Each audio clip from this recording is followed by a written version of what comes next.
नमस्कार दोस्तों, इस समय देश में सांप्रदायिक माहौल अपने चरम सीमा पर है। इसी बीच एक और खबर आई है कि राजस्थान के जो अजमेर शरीफ दरगाह है, इस दरगाह को शिव मंदिर बताने वाली याचिका को राजस्थान की एक सिविल कोर्ट ने स्वीकार कर ली है। इस पर सुनवाई करते हुए राजस्थान की सिविल कोर्ट ने मस्जिद कमेटी, अल्पसंख्यक मंत्रालय और ASI यानी आर्कोलॉजिकल सर्वे ऑफ इंडिया को नोटिस जारी कर इस पर जवाब मांगा। इन दिनों देश के अंदर खासकर उत्तर प्रदेश के कई मस्जिद, ईदगाह, दरगाह को लेकर अलग अलग दावे किए जाते हैं कि ये पहले शिव मंदिर था, यहाँ पर पहले कृष्ण मंदिर था, हरिहर मंदिर था या हनुमान मंदिर था। और इस दावे को लेकर सिविल कोर्ट में याचिका दायर की जाती है। फिर सिविल कोर्ट से इस पर सर्वे के आदेश आते हैं और सर्वे होते इस दौरान देश में जो सांप्रदायिक माहौल है वो धीरे धीरे खराब होता जा रहा है। लेकिन इस पूरे घटनाक्रम में देश का एक कानून इस समय काफी ज्यादा चर्चा में है, काफी ज्यादा सुर्खियों में है। यह कानून है the places of worship act 1991 यानी कि 1991 का ये कानून है। इस कानून की इस समय देश में काफी ज्यादा चर्चा हो रही है और ये कानून 1991 में तब बना था जब उस समय भी देश में जो सांप्रदायिक माहौल अपने चरम सीमा पर थी। तो इस सांप्रदायिक माहौल को कम करने के लिए ही देश की संसद ये कानून बनाई थी। तो आज हम अपने इस वीडियो में इसी the places of worship act के बारे में विस्तार से जानने और समझने की कोशिश करेंगे कि ये कानून होते हुए भी देश में एक बार फिर सांप्रदायिक माहौल क्यों बिगड़ रहा है और ये कानून किस तरह देश की प्रगति और देश की उन्नति के लिए बहुत ज़रूरत है और देश में सांप्रदायिक माहौल को बिगड़ने से बचाने के लिए भी ये कितना अहम है। आप लोगों से रिक्वेस्ट है कि आप इस वीडियो को कंप्लीट देखें। अगर मेरे चैनल पर फर्स्ट टाइम आए हैं तो प्लीज़ चैनल को सब्सक्राइब कर दीजिए, वीडियो को लाइक कर दीजिए। ये जो the places of worship act 1991 है, ये उपासना के स्थानों को बदलने से रोकता है। इस कानून में कुल 8 सेक्शन है जिसमें 4 बातें काफी महत्वपूर्ण है जिसे हम सभी देशवासियों को जानना जरूरी है। इस कानून का जो सेक्शन 3 है इसमें लिखा है 15 अगस्त 1947 के बाद धार्मिक स्थलों में कोई बदलाव नहीं होगा। धार्मिक स्थलों को उसी रूप में संरक्षित किया जाएगा जिस रूप में वह 15 अगस्त 1947 को था। अगर यह साबित भी हो जाता है कि वर्तमान धार्मिक स्थल को इतिहास में किसी दूसरे धार्मिक स्थल को तोड़कर बनाया गया है तो भी उसके वर्तमान स्वरूप में बदलाव नहीं किया जा सकता है। यानी कि ये जो कानून था 1991 का the places of worship act, इसके सेक्शन 3 में स्पष्ट लिखा है कि 15 अगस्त 1947 को जो धार्मिक स्थल जिस रूप में था आगे उसी रूप में बना रहेगा, आगे उसी रूप में उसको संरक्षण दिया जाएगा। अगर ये साबित भी हो जाता है कि ये जो वर्तमान जो धार्मिक स्थल है ये इतिहास में किसी और रूप में धार्मिक स्थल हुआ करता था, उसे तोड़कर बनाया गया है, तो भी इसके स्वरूप में कोई बदलाव नहीं किया जाएगा। यानी कि आप यूँ कह सकते हैं कि अगर ये बात स्पष्ट भी हो जाती है, साबित भी हो जाती है कि अभी जो कोई मस्जिद है जो 15 अगस्त 1947 के दिन भी मस्जिद था, लेकिन इतिहास में कभी 1500 या 1600 ईस्वी में या 1400 ईस्वी में कभी वो मंदिर हुआ करता रहा होगा, वहाँ पर मंदिर था लेकिन तोड़कर उसे फिर से मस्जिद बनाया गया,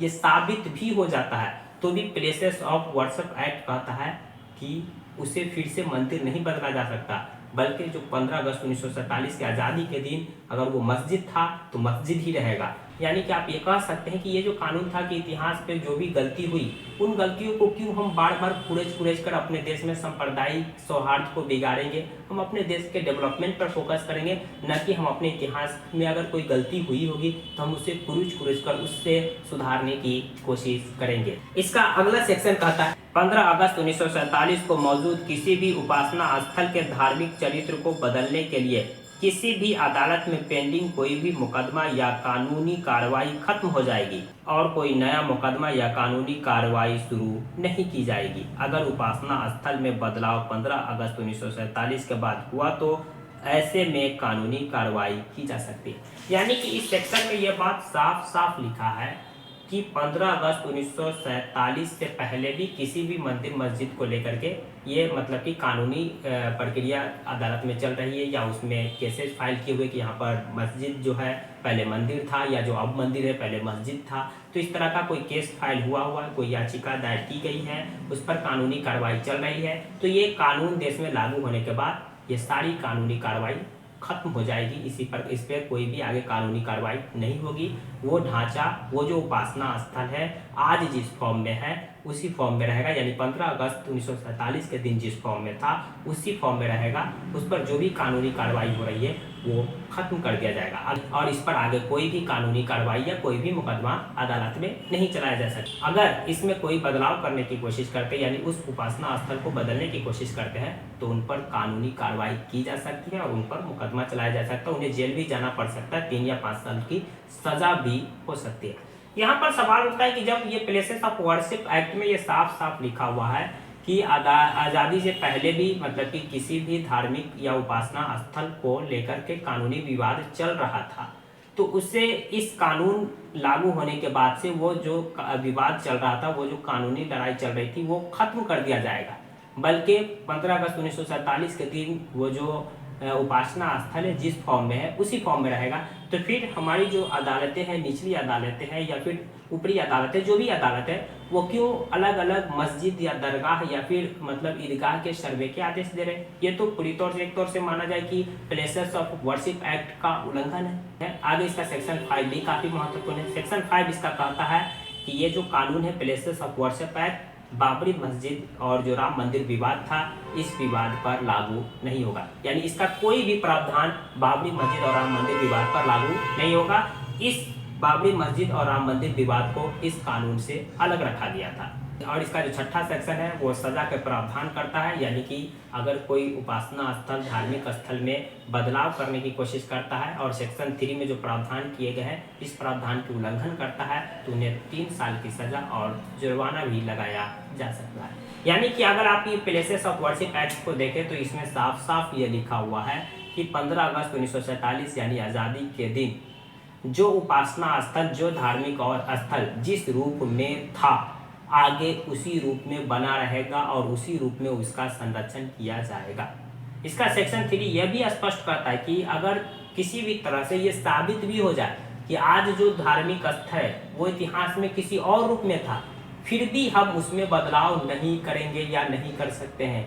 आज जो है जिस फॉर्म में आज़ादी के दिन जिस फॉर्म में था, आगे उसी फॉर्म में रहेगा। अगर इसमें कोई बदलाव करने की कोशिश करते हैं या कोई बदलाव करते हैं तो उस पर कानूनी कार्रवाई की जाएगी, उन्हें 3 साल तक की सजा दी जा सकती है। और इसके अलावा इस कानून में एक और बात पर काफी अच्छे से प्रकाश डाला गया कि आज़ादी से पहले भी मतलब किसी भी धार्मिक स्थल को लेकर के कानूनी कार्रवाई चल रही है या मतलब कि केस फाइल है कोर्ट के अंदर, तो वो सारे कानूनी कार्रवाई और वो सारे जो पेंडिंग केसेस है खत्म हो जाएंगे इस कानून को लागू होने के बाद। 1947 आज़ादी के दिन जो उपासना स्थल, जो धार्मिक स्थल जिस रूप में था उसी रूप में बना रहेगा। इस पर कोई भी नया मुकदमा दायर नहीं किया जाएगा, इस पर कोई भी कानूनी कार्रवाई नहीं होगी। इसके बावजूद हमें देश के अंदर ज्ञानवापी वाला मामला हो या फिर ईदगाह वाला मामला हो या दरगाह या फिर संभल वाला मामला, इसमें देखते हैं कि जो अदालतें हैं, निचली अदालत, वो सर्वे के आदेश दे देते हैं। यहाँ पर ये बातें समझ में नहीं आती कि जब उसके स्वरूप में बदलाव नहीं किया जा सकता, कानून में साफ साफ लिखा है जो उपासना स्थल जिस फॉर्म में है उसी फॉर्म में बना रहेगा, तो फिर उसको सर्वे कराकर क्यों माहौल खराब किया जाता है?